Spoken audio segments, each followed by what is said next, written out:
ಪಂಚಾಯತ್ ರಾಜ್ ವ್ಯವಸ್ಥೆ.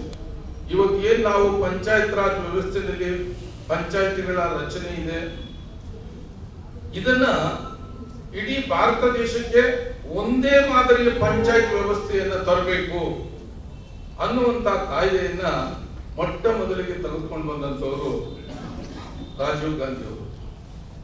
ಇವತ್ತು ಪಂಚಾಯತಿಗಳಿಂದ ಏನಾದರೂ ಅಭಿವೃದ್ಧಿ ನಡೀತಾ ಇದೆ, ಈ ದೇಶಕ್ಕೆ ದೊಡ್ಡ ಕೊಡುಗೆ ಸಿಗ್ತಾ ಇದೆ, ಗ್ರಾಮೀಣ ಪ್ರದೇಶದ ಅಭಿವೃದ್ಧಿ ಆಗ್ತಾ ಇದೆ ಅಂತ ಹೇಳಿದ್ರೆ ಇದು ಅವರ ಕಾನ್ಸೆಪ್ಟ್. ಇದು ಅವರಿಗೆ ಮಹಾತ್ಮ ಗಾಂಧೀಜಿಯವರ, ಅವರ ತಾಯಿಯವರ ಆಡಳಿತದ ಕೆಲವು ಮಾರ್ಗದರ್ಶನ, ಆಲೋಚನೆ, ಚಿಂತನೆಗಳು ಮತ್ತು ಈ ಭಾರತ ದೇಶದ ಗ್ರಾಮೀಣ ಪ್ರದೇಶದ ಇತಿಹಾಸವನ್ನ ಅಧ್ಯಯನ ಮಾಡಿದಂತ ಈ ಮಹಾನ್ ನಾಯಕರಲ್ಲಿ ಒಳೆದು ಬಂದಂಥದ್ದು. ಜೊತೆಗೆ ಇವರು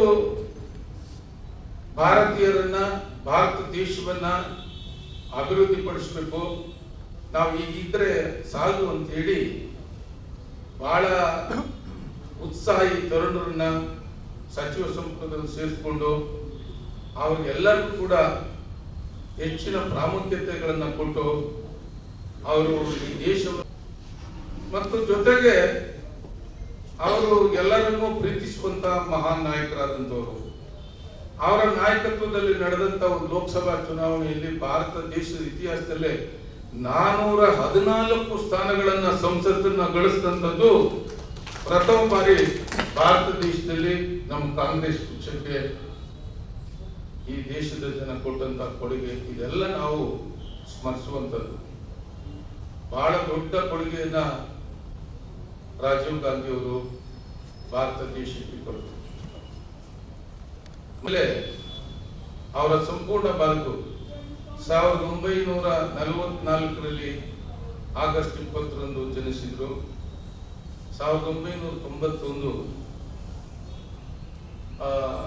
ಅಕ್ಟೋಬರ್ನಲ್ಲಿ ಮೇ 21 ಅವರು